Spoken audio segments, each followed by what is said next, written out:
Hi friends, welcome to my channel. కాకరకాయలు చేదుగా ఉంటాయని ఎక్కువగా వండడం మానేస్తున్నారా అండి? అయితే ఈ ప్రాసెస్లో గనక చేశారంటే ఎప్పటికప్పుడు కాకరకాయలను తెచ్చుకొని చేస్తూనే ఉంటారండి. టేస్ట్ అయితే అంత బాగా వస్తుందండి.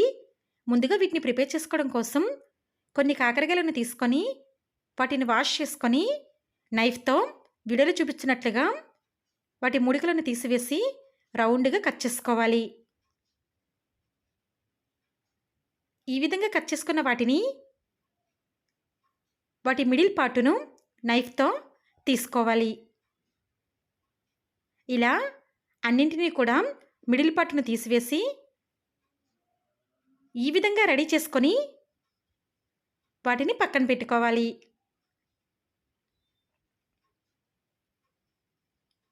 తర్వాత స్టవ్ ఆన్ చేసుకొని స్టవ్ పై ఒక ప్యాన్ పెట్టుకొని అందులోకి 2 స్పూన్ల ఆయిల్ని వేసుకొని ఆయిల్ హీట్ అయిన తర్వాత మనం కట్ చేసి పెట్టుకున్న కాకరకాయ ముక్కలను ఆ ఆయిల్లో వేసుకొని మంటని లో ఫ్లేమ్లో పెట్టుకొని కలుపుకుంటూ వాటిని ఫ్రై చేసుకోవాలి. ఇలా ఒక 10 నిమిషాల పాటు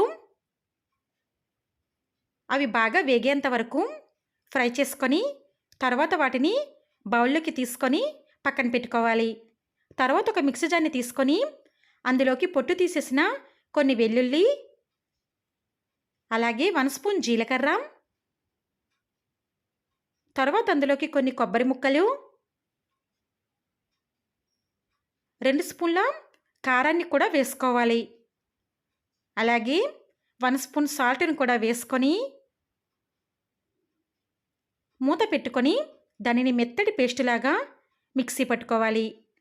చూసారా అండి, ఈ విధంగా మిక్సీ పట్టుకోవాలండి. ఇలా మిక్సీ పట్టుకున్న తర్వాత మనం వేయించుకొని తీసుకున్న కాకరకాయ ముక్కల్లోకి మిక్సీ పట్టుకున్న పేస్టును వీడియోలో చూపిస్తున్నట్లుగా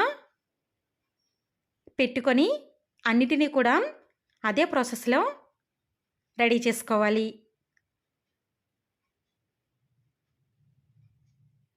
ఈ విధంగా రెడీ చేసుకున్న తర్వాత స్టవ్ ఆన్ చేసుకొని స్టవ్ పై ప్యాన్ పెట్టుకొని అందులోకి 1 స్పూన్ ఆయిల్ని వేసుకొని తర్వాత అందులోకి కొన్ని పోపు దినుసులు, కొంచెం కరివేపాకు వేసుకొని ముందుగా పోపును బాగా ఫ్రై చేసుకోవాలి. పోపు బాగా ఫ్రై అయిన తర్వాత మనం రెడీ చేసుకున్న కాకరకాయ ముక్కలను అందులో వేసుకొని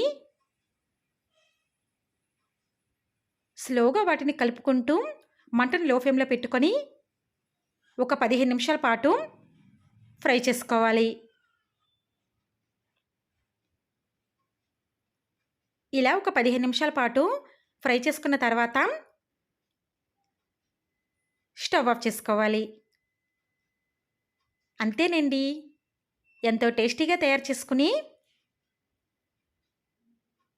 కాకరకాయ ఫ్రై రెడీ. టేస్ట్ అయితే చాలా డిఫరెంట్గా ఉంటుందండి. ఎందుకంటే వెల్లుల్లి కారం వేసాం కదా, టేస్ట్ అయితే మరి ఎలా ఉంటుందో చెప్పక్కర్లేదు. వేడి వేడి అన్నంలోకి ఒక్క పీసు వేసుకొని తింటే ఆ రుచే వేరండి. చేదు అయితే అస్సలు ఉండదండి. ఇంకా అన్నం కూడా తినాలని అనిపిస్తుంది. తప్పకుండా ఈ ప్రాసెస్లో ఒకసారి అయితే టేస్ట్ చేసి చూడాల్సిందేనండి. ఇంకెందుకు ఆలస్యం, మీరు కూడా కాకరకాయలను తెచ్చుకొని ఈ ప్రాసెస్లో ట్రై చేసేయండి మరి.